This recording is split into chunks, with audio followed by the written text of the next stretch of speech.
नमस्कार, अस्सलाम वालेकुम, सत श्री अकाल, जय झूलेलाल। मैं मुंजी प्रेम मटलानी और आप देख रहे हैं हालात हाजरा का प्रोग्राम। हकीकत ये है। नाजरीन, इब्तदा में आपसे दरख्वास्त है, चैनल ज़रूर सब्सक्राइब करें। कल पाकिस्तान की सुप्रीम कोर्ट में वो जो पीटीआई की तरफ से एक दरख्वास्त दायर की गई है, वो जो पीटीआई की तरफ से एक दरख्वास्त दायर की गई है और जिसमें ये दरख्वास्त की गई है कि जैसे 1 मार्च को सुप्रीम कोर्ट का पहला ऑर्डर आया था जो सुओ मोटो एक्शन लिया था जस्टिस उमर अता बंदयाल ने, और जिसके जवाब में ऐसा समझा गया था कि 3/2 के अक्सरियत से ये फैसला हुआ है कि 90 दिन के अंदर अंदर इंतखाब होने चाहिए पंजाब और खैबर पख्तूनख्वा में। तो उसके बारे में हमने आपको बताया था कि 2 जज जो हैं उनको इस पे एतराज़ था, जस्टिस मंसूर अली शाह और जस्टिस जमाल मंदोखैल। उन्होंने ये एतराज़ किया था कि हमने जो है इस दरख्वास्त को, वो जो सुओ मोटो एप्लीकेशन एक्शन लिया था जस्टिस उमर अता बंदयाल ने, हमने उसको रद्द कर दिया था। यानी वो जो है initially it was made up of 7 जजेस इन द बेंच, उसमें से 4-3 के, यानी 4 जो है उसके अगेंस्ट थे, 3 उसके फेवर में थे, तो वो रद्द हो गई थी।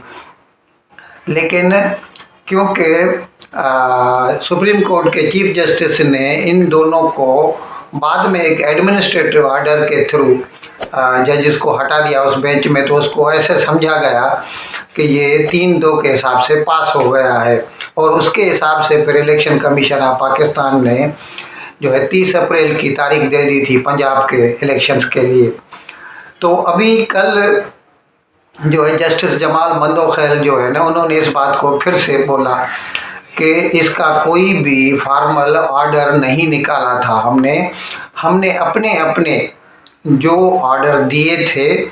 वो केस के पेपर्स में मौजूद हैं, और उसके लिहाज से जो है 4 उसके अगेंस्ट में थे जजेस, 3 उसके फेवर में थे,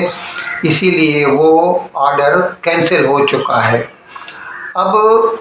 उसके जवाब में फिर इलेक्शन कमीशन ऑफ पाकिस्तान के जो वकील थे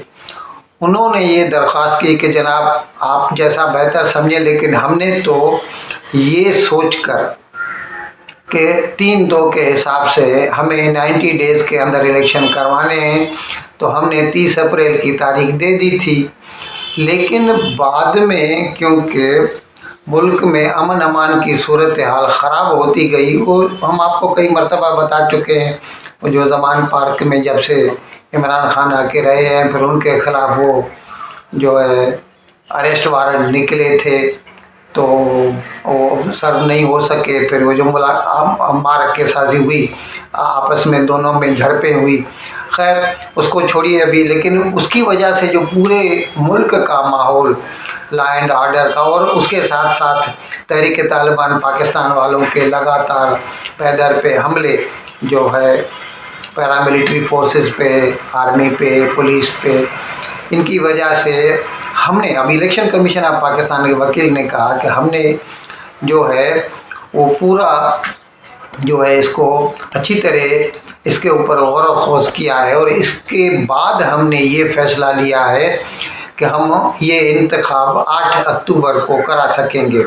अब इसके जवाब में जस्टिस उमर अता बंदयाल ने उन्हें कहा कि अगर आपसे हो सके तो आप ज़रा से पहले, अब इसका मतलब ये लगता है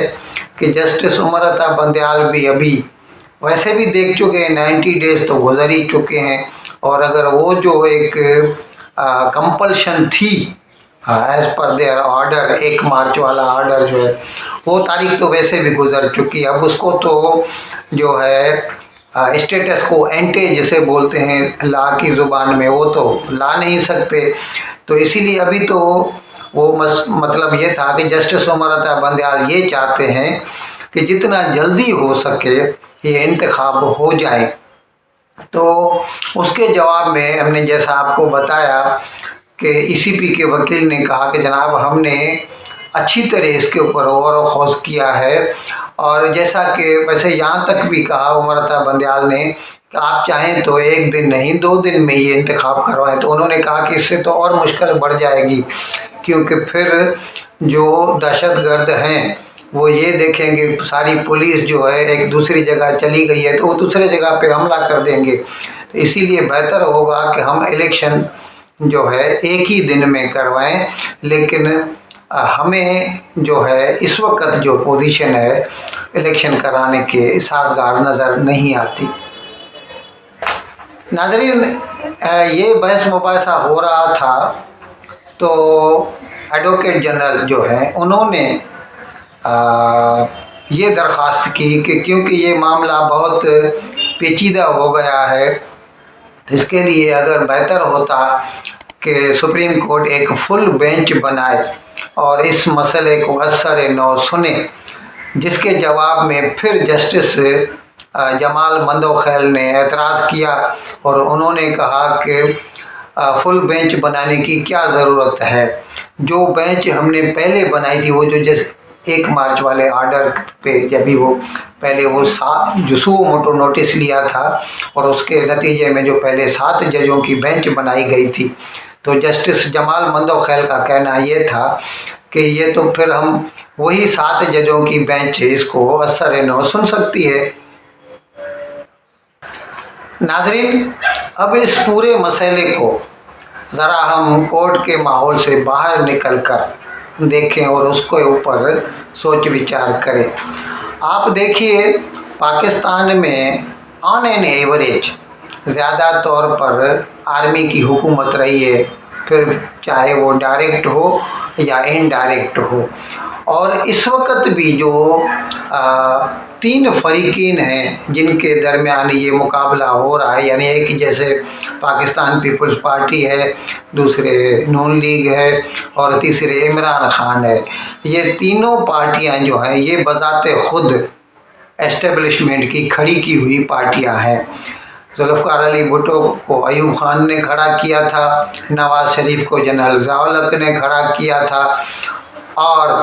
عمران خان کو جنرل قمر، اس سے پہلے دوسرے بھی جنرل تھے جنہوں نے عمران خان کی مدد کی، خاص طور پر جنرل فیض امین، لیکن اس کو حکومت میں لانے کا سہرا تو سیدھا جنرل قمر جاوید باجوہ کے اوپر جاتا ہے، جس نے اپنا یہ عدالت کا چیف جسٹس آف پاکستان اس وقت کا جو تھا ثاقب نثار، اس کے ساتھ مل کر جھوٹے پاناما کیسز میں سٹنگ پی ایم کو نااہل قرار دیا، اسے گرفتار کیا گیا اور پھر اسے ملک بدر کر دیا گیا۔ تو یہ شروع سے لے کر پاکستان میں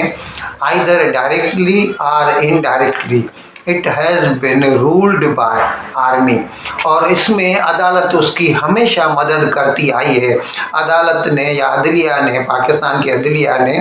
کبھی اپنے آپ کو سرخرو نہیں کیا against the wishes of the army جا کر۔ آپ دیکھیے ابھی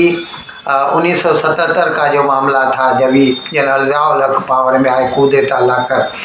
تو اس کے بعد اس کے خلاف جناب ذوالفقار علی بھٹو نے آرٹیکل 6 کے تحت ایک ریٹ پٹیشن فائل کی تھی، اور انہوں نے یہ ڈیمانڈ کیا تھا کہ یہ جو ہے ایلیگل گورنمنٹ ہے جس نے سسپینڈ کیا ہے 73 کے کانسٹیٹیوشن کو۔ تو اس کے جواب میں اس وقت کے جو چیف جسٹس تھے جسٹس انوار الحق، انہوں نے یہ فیصلہ دیا تھا جو کہ ایک دور کی کوڑی لائے تھے کہ ڈاکٹرن آف نیسیسٹی، نظریہ ضرورت کے تحت جو ہے وہ تو انہوں نے تو یہاں تک کہہ دیا تھا کہ قرآن شریف میں بھی لکھا ہے اگر انسان کی جان بچانی ہو تو حرام حلال ہو جاتا ہے۔ تو اسی لیے ابھی کیونکہ ملک میں حالات خراب تھے، اسی لیے جنرل ضیاء الحق کو یہ حق پہنچتا تھا کہ وہ یہ بغاوت کر دے اور حکومت پہ قابض ہو جائے، اور اس کے بعد پھر بھٹو کو جو ہے سازش کر کے اس کو پھانسی پہ چڑھا دینا، اور اس کے بعد پھر جنرل پرویز مشرف کا جو دور تھا، اور اس کے بعد یہ جو ابھی ہم نے آپ کو بتایا 2018 में जो है इसको नवाज शरीफ को हटाना, साकिब निसार का, जस्टिस साकिब निसार का जनरल कमर जावेद बाजवा के साथ मिलकर। तो हकीकत में पाकिस्तान की पूरी तारीख देखी जाए तो आर्मी का हमेशा अमल दखल रहा है हुकूमत में, चाहे सीधी तरह हो या गैर सीधी तरह, इनडायरेक्टली और डायरेक्टली। और इसीलिए अभी अदालत अगर ये जो ड्रामा कर रही है कि हम चाहते हैं कि मुल्क के जो आइन है उसके ऊपर अमल दरामद हो, लेकिन वो पहले ही खुद भी मानते हैं कि उनका जो ऑर्डर था, या जैसे कॉन्स्टिट्यूशन में लिखा है कि after dissolution of the assembly the elections should be held with in 90 days. तो वो तो असेंबली को डिज़ाल्व हुए 90 डेज से ज़्यादा हो चुके हैं। So it has already been, the constitution has already been broken. वो सीधा सीधा हम कह सकते हैं कि उसकी खिलाफ वर्जी तो हो ही चुकी है। और अभी ये देखिएगा, मैं दावा से कहता हूँ, आप देख लीजिएगा, ये इलेक्शन अक्टूबर से पहले नहीं होंगे। ये जो नेशनल असेंबली का जो 5 साल का जो टेन्योर है, जो इसका अरसा है, 2018 के अगस्त में आई थी, 2023 के अगस्त तक चलेगी, उसके बाद 3 महीने और इसको मिलेंगे। ये अक्टूबर या नवंबर में ही इलेक्शन होंगे। और ये सब जो कुछ भी होगा, और अभी भी जो कोई भी जीत के आएगा या जो कोई हुकूमत करेगा वो जनरल आसिम मुनीर की मर्ज़ी से ही आएगा, उसकी मर्ज़ी के बिना कुछ भी नहीं होगा। नाज़रीन, इस सिलसिले में इमरान खान ने कल कहा कि ये जो गवर्नमेंट, जो जैसे हमने कल आपको बताया था कि जो सुओ मोटो नोटिस लिया था उमर अता बंदयाल ने, और उसके बाद फिर वो उन्होंने ऑर्डर किया था जो 1 मार्च वाला, जिसमें जो है फिर बाद में 30 अप्रैल की तारीख आई पंजाब के इलेक्शंस के लिए। तो अभी जो इमरान खान कहते हैं कि ये जो सुओ मोटो का जो पावर छीनना चाहती है प्रेजेंट गवर्नमेंट, जैसा हमने बताया था कि काबीना ने फैसला किया है और कानून में वो तरमीम ला रहे हैं, और वो तरमीम जो है उन्होंने इंट्रोड्यूस भी कर दी है। ये जो मतलब तरमीम है कानून की, इसको जो है वो उन्होंने नेशनल असेंबली में जमा करा दिया है और स्टैंडिंग कमेटी के पास है। वहाँ जैसे ही उसको मंजूरी मिल जाएगी तो फिर वो it will be put to vote in National Assembly and then it will be put to vote in Senate also. So खैर, इसके लिए इमरान खान कहता है कि ये एक किस्म की जजों को धमकाना है, और अभी उनको डर लगा है, अब भी उनको समझ में आई है बात कि वो जो समझ रहे थे कि everything will go as per his जो कह दें कि स्क्रिप्ट, वो ऐसा नहीं हो रहा है। उन्होंने समझा था कि मैं दोनों असेंबलियों को डिज़ाल्व कर दूंगा, पंजाब और खैबर पख्तूनख्वा की, तो 90 डेज़ के अंदर इलेक्शन हो जाएंगे, और फिर हो सकता है इसके साथ साथ मरकज़ के भी इंतखाबात हो जाएं और मैं फिर से वज़ीर आज़म बन जाऊंगा और दोनों सूबों की मुझे हुकूमत मिल जाएगी। लेकिन इसको समझना चाहिए कि पाकिस्तान में कोई भी चीज़ कानून से नहीं होती, वहाँ पर जो कुछ होता है वो जो आर्मी चाहती है। और ये उसको उस वक़्त चौधरी परवेज़ इलाही ने भी समझाने की बड़ी कोशिश की थी, लेकिन वो अपनी ज़िद पे अड़ा हुआ था और अभी पछता रहा है, क्योंकि अभी उसको सीधा सीधा नज़र आ रहा है कि ये इलेक्शन नहीं होने जा रहे। और अब तो उन्हें ऐसा भी लग रहा है कि हो सकता है ये इलेक्शन जो है ये अक्टूबर में भी ना हो। कुछ लोग तो ऐसे कह रहे हैं कि क्योंकि हालात मुल्क में बहुत ख़राब हैं, हो सकता है ये इलेक्शन 23 से 24 तक चले जाएं। इसीलिए अभी इमरान खान को ये घबराहट होने लगी है, और अभी वो सीधा सीधा जनरल आसिम मुनीर से जैसे गुहार लगा रहा है, उसको अपील कर रहा है कि he must intervene in the matter. अभी वो यहाँ तक भी तैयार है कि जनरल आसिम मुनीर इस गवर्नमेंट से तो अच्छा है कि वो कूदेता लेकर आए, या मतलब वो मार्शल लॉ लगा दे पाकिस्तान में, ताकि या तो उसकी हुकूमत नहीं है तो फिर किसी की भी हुकूमत न हो, कम से कम नवाज शरीफ या नून लीग की या पीपल्स पार्टी वालों की हुकूमत नहीं होनी चाहिए। लेकिन उसके कहने से कुछ नहीं होता, ये फैसला तो जनरल आसिम मुनीर ही करेगा कि आइंदा पाकिस्तान में ऊंट किस करवट बैठेगा। इन अल्फाज के साथ मैं आज का प्रोग्राम ख़त्म करने की आपसे इजाज़त चाहता हूँ, लेकिन विदाई लेने से पहले एक मरतबा फिर आपसे मेरी दरख्वास्त है कि जिस किसी साहब या साहिबा ने अब तक हमारे इस चैनल को सब्सक्राइब नहीं किया, अज़राए करम इसको जल्द से जल्द सब्सक्राइब करें, प्रोग्राम को लाइक करें, शेयर करें और घंटी का बटन दबाना न भूलें। बहुत बहुत शुक्रिया। खुदा हाफिज़।